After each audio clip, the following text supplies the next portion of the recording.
What's going on, guys? This is Rob. If you guys enjoy my content, make sure you hit the subscribe button and make sure you hit that little bell so you never miss out on my sexy voice.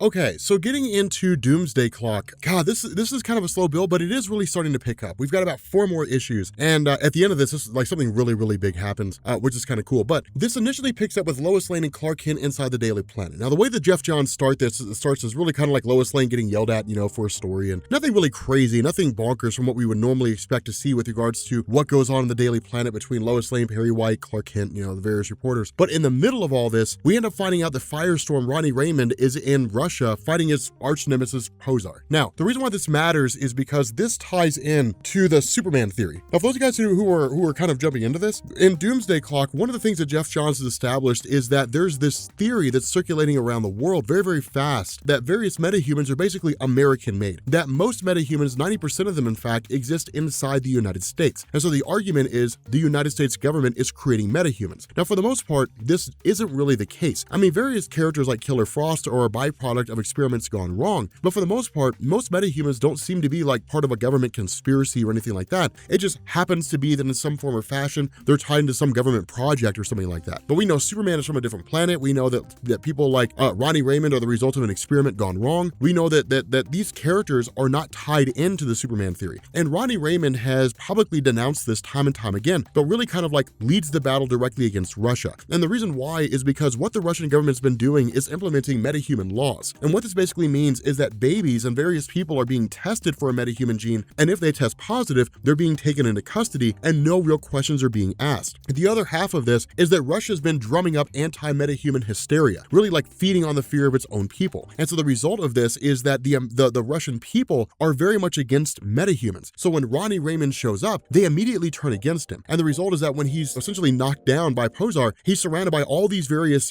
people, protesters, so on and so forth. And the result is that he kind of lashes out and turns them all to glass. Now, for the character of Ronnie, this can be brought about by a couple different explanations, 2 main explanations. The first is that it's a byproduct of his ability to transmute matter, which is the most likely explanation here. The other part of this could just be extreme heat, that it's literally, he let off such an astronomical amount of heat that these folks all turned to glass. Now, in truth, you're talking about something to be equivalent to a nuclear explosion. So the fact that there are still like buildings standing and like the entire place is not totally incinerated is an indication that, of course, it's just the transmutation of matter. But what this does is to everyone watching, it makes it look like Ronnie Raymond killed all these people. That Firestorm, an American superhero, flew to Russia and then killed all these various people. It gives the Russian arguments credence, is what it does. So of course, this leads to Ronnie Raymond fleeing. Now, what we end up having is Superman who's watching the entire thing unfold, who leaves a Daily Planet and travels to Kahndaq. And this is kind of a cool moment here. Now, for the character of Black Adam, because what I'm about to say next, I want to go ahead and kind of instill this in you guys. Black Adam's been around since 1945. He's been around for a very long time. But Black Adam and Magneto are very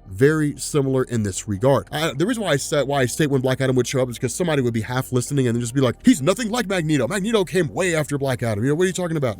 Of course he did. I know he did. But the fact remains, with Black Adam and Magneto, they're very similar in this regard. When it comes to Black Adam, while he is technically considered a villain, it's really only one of these things where like he'll fight against you if there's a legitimate threat to Kahndaq. That's where his loyalties lie. Do not attack him, he will not attack you. Not only that, what Black Adam had basically done was open the doors of Kahndaq to those individuals who were looking to find an escape from general society. Because with the Superman theory being so popular, what this means is that a lot of people are siding against it. Like a lot of people are siding against metahumans. And with them siding against metahumans, it's given metahumans reason to fear for their lives. And so finding some place to flee, Kahndaq was opened up as a safe refuge of sorts. Now, here's the other important thing too. Lois Lane had basically received this package, that kind of came out of nowhere with a USB drive. And when she plugs it in, this USB drive contains information about the Justice Society of America. And Lois Lane has no idea who that is. Now, we know this because with what's going on, what we've seen so far, Dr. Manhattan had changed things, right? Like Dr. Manhattan had moved the lantern out of the way, so Alan Scott never became the Green Lantern, and in fact died before that could happen.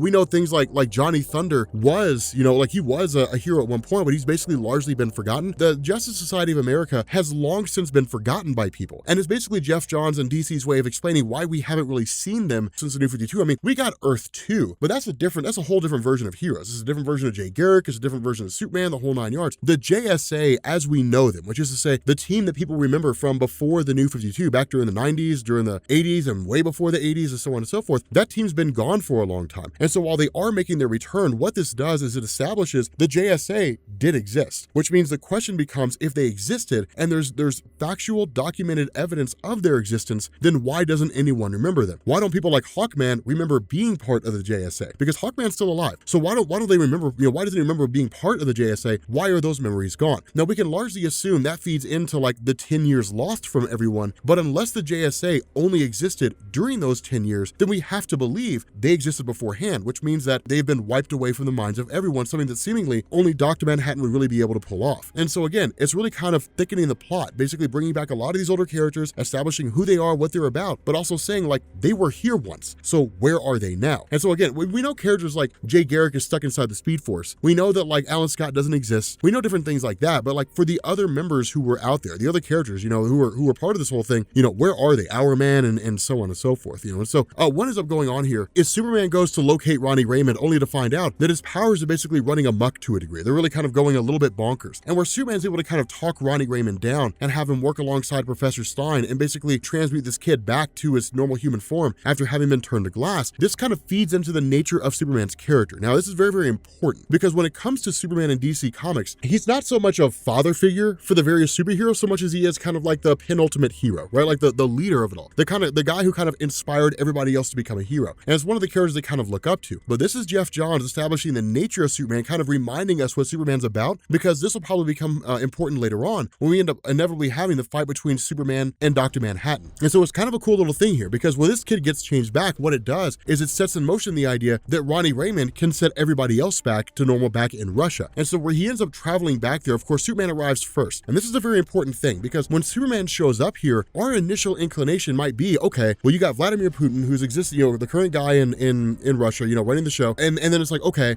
Superman shows up. Well, clearly they're going to attack him. No, they're not. And that's a very important thing, because Superman is a hero who's beyond reproach. His stance, where he resides, that is beyond contestation. Everyone knows Superman is a protector of Earth. He's a savior of Earth. No one questions his loyalty. No one questions his role. He is definitively a good guy. And when he shows up here and the other members of the superhero community in Russia intend to attack Superman, Vladimir Putin steps in and says, absolutely not. Superman's a good guy. Superman is definitively a good guy. But with Superman showing up, what he basically does is say, look, the whole incident with Ronnie Raymond with Firestorm, this is an accident. It's one that can be undone. And when he makes this statement, it is, okay, well then let's see what the guy has to say. Now, the funny thing about this is that Batman's watching the whole event unfold, and Batman, as he's talking to Superman, his response is, do not pick a side. Do not make a definitive declaration. And that's the important thing to bear in mind here. This whole thing is called the Superman theory for a reason, that it all hinges on the idea that it all started with Superman, right? Like Superman was the first superhero to operate out of, seemingly operate out of Earth, or at least the most popular to operate out of the United States. And so the result is that it all kind of centers around him. For him to make a declarative statement, the Superman theory is false. The Superman theory is wrong. The demonization of metahumans is wrong. It's to pick a side. It's to basically say anyone who is in favor of the Superman theory is incorrect. The problem is they don't have enough information here. And that's why Batman really takes a stance and says, do not pick a side, because you could be wrong. And if you're wrong, you're going to have egg on your face. And if you're wrong, people are going to look to you, they're going to point the finger and say, see, even Superman doesn't really know what's going on. Like he's clueless. Like the government's just that secretive, just that dark and manipulative. But Batman keeps harping on him. Do not pick a side, do not pick a side, do not pick a side. Ronnie Raymond shows up and says, look, I can fix everyone. I can set everything back to normal. One of the soldiers pulls the trigger, fires a shot, and Ronnie, you end up having Superman who kind of jumps in the way and protects him. But Ronnie Raymond is attacked by Posar. And then in the middle of it, it really all seems to pop off. And that's why this whole thing that's one of the big reasons why Batman said, do not pick a side, because this will inevitably lead to a conflict. And if it does, then it will be spun. News companies exist to sell themselves. Facts be damned, they exist to sell themselves by any means necessary. And they'll spin the the story however they have to in order to sell themselves. And so that's why this whole thing is a huge crapshoot, because the way this looks is Ronnie Raymond basically killed a whole bunch of people by turning them into glass. Superman shows up and says, not only